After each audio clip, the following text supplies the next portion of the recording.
Hello दोस्तों, तो आज हम जिस टॉपिक पर बात करने जा रहे हैं उसके बारे में कहा जाता है कि इसे प्रैक्टिस करने से आप यूनिवर्स से कनेक्ट कर सकते हैं और दुनिया की सच्चाई को समझने में मदद मिल सकती है। इसके साथ ही यह आपकी ज़िंदगी को सही डायरेक्शन में गाइडेंस देने का एक तरीका बन सकता है। जैसे कि आप सब लोग जान ही गए होंगे, आज हम बात करेंगे ayahuasca एक्सपीरियंस के बारे में। तो ये क्या होता है, इसकी शुरुआत कहाँ से हुई और कौन लोग इसको प्रैक्टिस करते हैं। इस चीज की शुरुआत साउथ अमेरिका के अमेज़न रेन फॉरेस्ट के आदिवासी लोगों ने की थी। अयाहुआस्का दो शब्दों को मिलाकर बना था, जिसमें एया का मतलब है आत्मा या पूर्वज और हुआस्का का मतलब है वाइन ऑफ द सोल। इसका इस्तेमाल साउथ अमेरिकन देशों जैसे पेरू, ब्राजील, इक्वाडोर और कोलंबिया में आदिवासी लोग स्पिरिचुअल और हीलिंग सेरेमोनीज के लिए करते हैं। इसे एक्सपीरियंस करने के लिए दो प्राइमरी इंग्रेडिएंट्स की जरूरत होती है, जो दोनों पौधे होते हैं। पहला पौधा है बेनिस्टेरियोप्सिस कापी और दूसरा है साइकोट्रिया विरिडिस।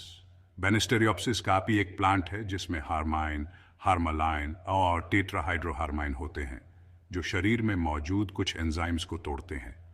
और साइकोट्रिया विरिडिस एक पौधा है जिसमें डिमेथिल ट्रिप्टामाइन डीएमटी होता है, जो एक पावरफुल साइकोएक्टिव कंपाउंड है। कहा जाता है कि जब इन दोनों को मिलाकर शरीर में प्रवेश किया जाता है तो यह बहुत इंटेंस साइकोलॉजिकल और स्पिरिचुअल इफेक्ट्स महसूस करवाता है। ayahuasca का यूज़ एक सेरेमोनियल सेटिंग में किया जाता है, जिसे एक एक्सपीरियंस्ड फैसिलिटेटर लीड करता है, जिसे शामन कहा जाता है। इस सेरेमोनियल में आमतौर पर शामन द्वारा स्पिरिचुअल चांटिंग और सिंगिंग की जाती है, जिसे वे यूनिवर्स से कनेक्ट करने के लिए बहुत महत्वपूर्ण मानते हैं। यह प्रक्रिया कई घंटों तक चल सकती है। इस अनुभव में कई तरह की डिफ़िकल्टीज भी सामने आ सकती हैं, क्योंकि यह कुछ कठिन इमोशंस और मेमोरीज को उभार सकता है। हालांकि इसे करने वाले लोग इसे एक टूल कंसिडर करते हैं जो हीलिंग और सेल्फ डिस्कवरी में मदद करता है। बहुत से लोगों ने असल जिंदगी में इसे अनुभव किया है और अलग अलग भावनाओं को महसूस किया है, जिसमें हम कुछ घटनाएं आपसे शेयर करेंगे। पहला एग्जाम्पल, सेरा, जो कि 35 ईयर्स की महिला है, जिसे बचपन में अब्यूज का सामना करना पड़ा था। जब उसने इस सेरेमनी में हिस्सा लिया तो उसने अनुभव किया कि वह अपने बचपन के घर में है, जहां वह अपने घर वालों को देख सकती है। तभी अचानक उसे अपने साथ हुए सेक्सुअल अब्यूज और निग्लेक्ट की यादें आने लगती हैं और वह बहुत ज्यादा भावुक हो जाती है।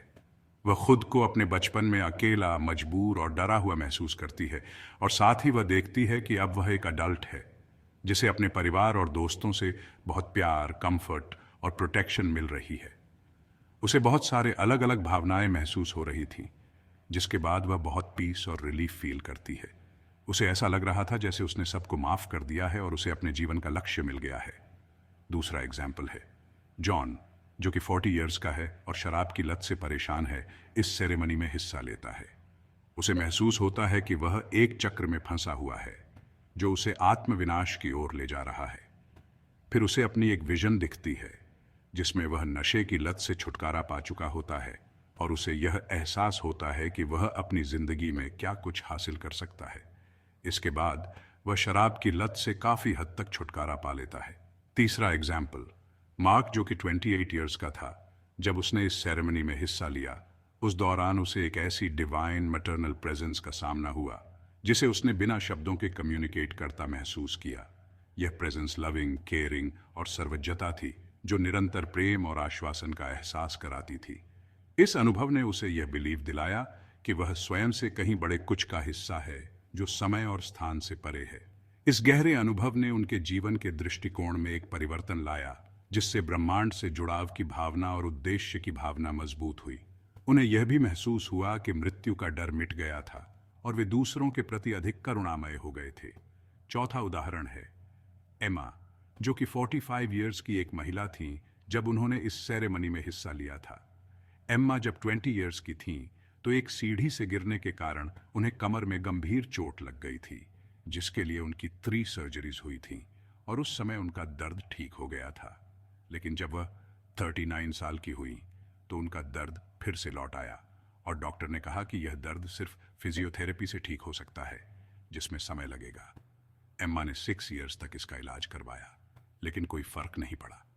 फिर उन्हें इस सेरेमनी के बारे में पता चला और उन्होंने इसमें भाग लेने का निर्णय लिया।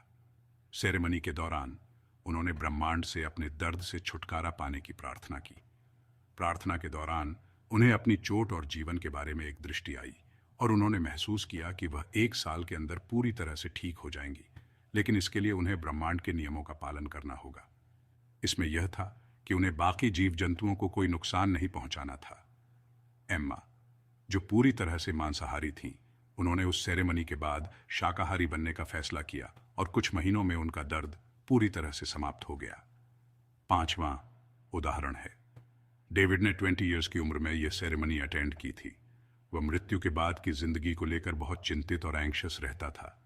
सेरेमनी के दौरान उसने देखा कि मृत्यु के बाद की दुनिया कितनी सुंदर है, जहां कोई भेदभाव, ऊंच नीच, अमीर गरीब नहीं है। उसने अपनी गुजर चुकी परिवार को भी देखा, जो बहुत खुश नजर आ रहे थे। उसे यह महसूस हुआ कि मृत्यु मुश्किल जरूर है, लेकिन यह एक प्राकृतिक प्रक्रिया का हिस्सा है जिससे सभी को गुजरना पड़ता है। लेकिन समारोह में यह सब देखने के बाद डेविड को यह लगा कि असली सुकून मौत के बाद वाली जिंदगी में है, और अभी की जिंदगी में तो काम और टेंशन ज्यादा है, जिसकी वजह से वह यह मन करता है कि वह भी उस दुनिया में जा सकता है और वह सुइसाइड कर लेता है। ऐसे और भी बहुत सारे लोग हैं जिन्होंने अलग अलग चीजें एक्सपीरियंस की हैं, जिनसे उन्हें डिप्रेशन से राहत मिली और कईयों ने मौत को गले लगा लिया। अब जान पाना तो बहुत मुश्किल है कि यह सिर्फ एक दिमाग का खेल है या सच में अमेजन में पाए जाने वाले पौधों से हम यूनिवर्स से कनेक्ट कर सकते हैं। यह तो बस वही बता सकता है जिसने सच में इसे एक्सपीरियंस किया है। इसके अलावा बहुत से लोगों ने यह भी बताया है कि इसका कोई असर नहीं हुआ, और कुछ ने अलग अलग बीमारियों का भी सामना किया, जैसे कि वॉमिटिंग, डायरिया और अन्य गैस्ट्रोइंटेस्टाइनल समस्याएं जो सामान्य हैं।